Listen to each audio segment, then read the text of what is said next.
چیزیں ٹھیک ہو جاتی ہیں، لوگ واپس مل جاتے ہیں، وقت بہتر ہو جاتا ہے، سب مسئلے حل ہو جاتے ہیں۔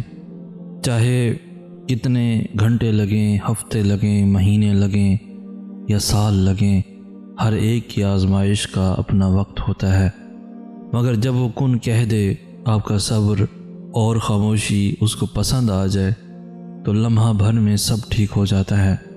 خود کو یقین دلائیں، خود کو بتائیں کہ وہ میرا رب ہے، مجھے پیدا کرنے والا۔ ساری دنیا مجھے چھوڑ جائے، ساری دنیا کے لوگ مجھے غلط کہہ دیں، مگر میرا رب کبھی مجھے نہیں چھوڑے گا، وہ کبھی مجھے غلط نہیں کہے گا۔ وہ ہر لمحہ، ہر سانس میرے لیے موجود ہے۔ اس کی یہی صفت تو خاص ہے کہ وہ ہمیشہ محبت کرتا ہے۔ خود کو ہمت دیں یہ کہہ کر، اس مختصر زندگی پہ غم کیسا، میرا اللہ تو میرے ساتھ ہے۔ خود کو یقین دلائیں، وہ میرے ساتھ ہے، اسے سب ٹھیک کرنا آتا ہے، ان قریب وہ کر دے گا، انشاءاللہ وہ کر دے گا۔ یا اللہ میری زبان پہ اپنا ذکر جاری کر دے، میں جہاں بھی رہوں، جو بھی کروں، میری زبان آپ کے ذکر میں اور میرا دل آپ کی یاد میں رہے۔ یا اللہ میری آنکھوں کو اس دنیا کی لذت کا عادی مت ہونے دینا۔ یا اللہ میری روح کو پاکیزہ رکھنا، ایسا پاکیزہ کہ جب یہ آپ سے ملے تو آپ راضی ہوں۔ یا اللہ میرے نفس کو مجھ پر حاوی مت ہونے دے اور مجھے اتنا مضبوط بنا دے کہ شیطان کا مجھ پر کوئی زور نہ چلے، بالکل ایسے جیسے آپ نے اسے کہا تھا کہ میرے بندوں پر تیرا کوئی زور نہیں چلے گا۔ یا اللہ مجھے ویسا بنا دے جیسا آپ مجھے دیکھنا چاہتے ہیں۔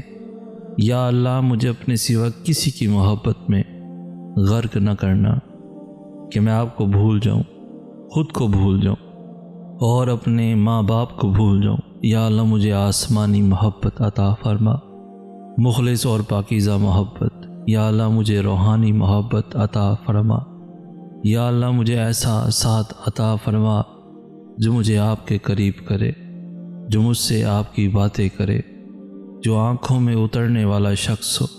یا اللہ مجھے اپنے فضل سے بہترین عطا فرمائے، میں آپ سے مانگ کر کبھی مایوس نہیں ہوا، میں آپ کی مان کر کبھی خسارے میں نہیں پڑا، میں آپ کو ساتھ پا کر کبھی درد میں نہیں رہا۔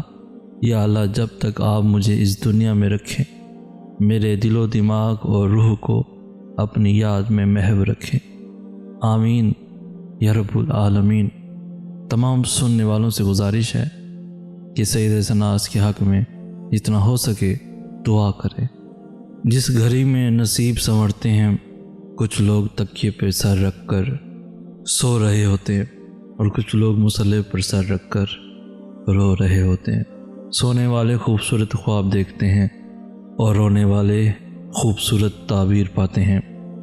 آپ کا مستقبل آپ کا منتظر ہے، ممکن ہو تو اسے رات کے پچھلے پہر میں پا لیجیے۔ اللہ پہ توکل ایسا خوبصورت تعلق جو مومن کا اپنے رب کے ساتھ ہے، جس کی بنا پر ہر مصیبت، غم، پریشانی میں اپنے رب سے خیر کی امید نہیں چھوڑنا، جس کی بدولت اس کی خیر کی امید نہیں چھوڑتا، جس کی بدولت اس کی پریشانی اپنی اصلی شکل سے بہت چھوٹی اور تھوڑی رہ جاتی ہے۔ اور کیوں نہ ہو کوئی ذات اتنی با اختیار اور پاورفل جتنا رب العزت ہے، تو وہ ذات بار بار قرآن کریم میں یہ یقین دلا رہی ہے کہ اللہ کے سوا نہ کوئی تمہارا دوست ہے، نہ کوئی مددگار ہے، ایسا دوست اور ایسا مددگار جو ہر وقت، ہر لمحہ، چاہے حالات کیسے بھی ہوں، ہر جگہ تمہارے ساتھ ہے اور کبھی ساتھ نہیں چھوڑتا۔ نیک تو نیک، اگر انسان گنہگار ہو پھر بھی مدد کے لیے تیار ہے۔ وہ ایسا دوست ہے چاہے کتنی بھی غلطیاں کر لو، دھتکارتا نہیں، صرف دو ندامت کے آنسو بہا لو تو سب معاف کر دیتا ہے، ماضی کے تانے بھی نہیں دیتا، نہ اپنے بندوں کو رسوا کرتا ہے اور ان کو اپنی رحمت کے دامن میں سمیٹ لیتا ہے۔ تو شرط یہ ہے کہ بندے تو اپنے رب پر ایسا گمان رکھ اور یقین کے ساتھ اس پر ڈٹ جا، میرے رب کی مثل کوئی ہے ہی نہیں، اور ایسی ہی ذات بھروسے کے قابل ہے جو ہر لمحہ ہر ایک کی فریاد سن بھی رہا ہے اور ہر ایک کو دیکھ بھی رہا ہے۔ بہت ہی خوبصورت وظیفہ، بہت ہی خوبصورت عمل کہ جس کے کرنے سے آپ پر یا گھر کے کسی بھی فرد پر اگر جادو کے اثرات ہیں تو فوراً ختم ہو جائیں گے۔ بس یہ عمل کر لیں اور انشاءاللہ تعالی جادو کے تمام اثرات ختم ہو جائیں گے، جس کا طریقہ یہ ہے کہ لا الہ الا اللہ 101 بار پڑھ کر سحر زدہ یعنی جس پر جادو کے اثرات ہیں پر دم کی جائے یا لکھ کر پلا دیا جائے تو انشاءاللہ جادو کا اثر ختم ہو جائے گا۔ یہ عمل باوضو ہو کر کیا جائے۔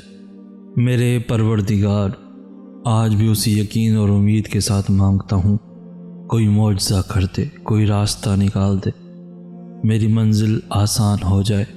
کوئی راستہ نہیں دکھائی دے رہا، میری خواہشات بہت چھوٹی ہیں اور تیری ذات بہت بڑی ہے۔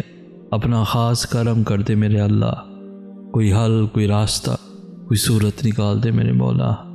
تمہاری ہر وہ دعا جو تم نے پوری شدت سے مانگی ہے وہ اللہ کے پاس بہت سنبھال کے رکھی ہوئی ہے۔ وہ تب تمہیں نوازے گا جب صحیح وقت ہوگا، جب اس کی مصلحتوں کے تحت تم نوازے جاؤ گے، اور بے شک تمہاری عرش تک گئی کوئی صدا بھی خالی نہیں جائے گی۔ ایک ایک پکار کا جواب وہ ضرور دیتا ہے۔ یقین جانو کہ یہ مشکلات محض چند گھڑیوں کی ہیں، بہت جلد اللہ تمہیں وہ عطا فرمائے گا جو تمہارے حق میں بہتر ہے اور جس کی تمہیں ضرورت ہے، اور بے شک وہ رب ہماری ضرورتوں سے پوری طرح واقف ہے۔ اور جب اللہ نے تمہیں نوازنا ہوتا ہے نا، پھر وہ تمہاری ماضی کو نہیں ٹٹولتا، وہ بس مقدر کے لکھے پنوں کو دھو لیتا ہے، ان لکھی کہانیوں کو موڑ کر پھر سے تمہارے ایک ندامت کے آنسو سے نئی کہانی بو دیتا ہے۔ تم یہ خیال کرتے ہو کہ تم پر ظلم کیا جا رہا ہے، حالانکہ وہ تو رائی کے دانے کے برابر بھی ظلم نہیں کرتا۔ وہ تمہاری طرف کو جانتا ہے، تمہیں سمجھتا ہے، بس وہ تمہیں آزماتا ہے تاکہ تم دنیا کی زندگی میں سرخرو ہو کر آخرت میں بلند ترین مقام پا سکو۔ اور پتہ ہے شرمندہ نہیں کرے گا، گرتے ہوئے دیکھ رہا ہے، گرنے نہیں دے گا، تسلی دے گا، سہارا دے گا، اور جو زندگی تم نے خود بگاڑی ہے اسے پھر سے بنائے گا ویسی جیسی تم چاہو گے۔ اور ہاں، آزمائش آئے تو مایوس مت ہو جانا، صبر کرنا اور اس رب کو تلاش کرنا۔ وہ رب تمہارے انتظار میں ہے، پکار لو اسے، منا لو اسے، یقین کرو وہ تھام لے گا تمہیں۔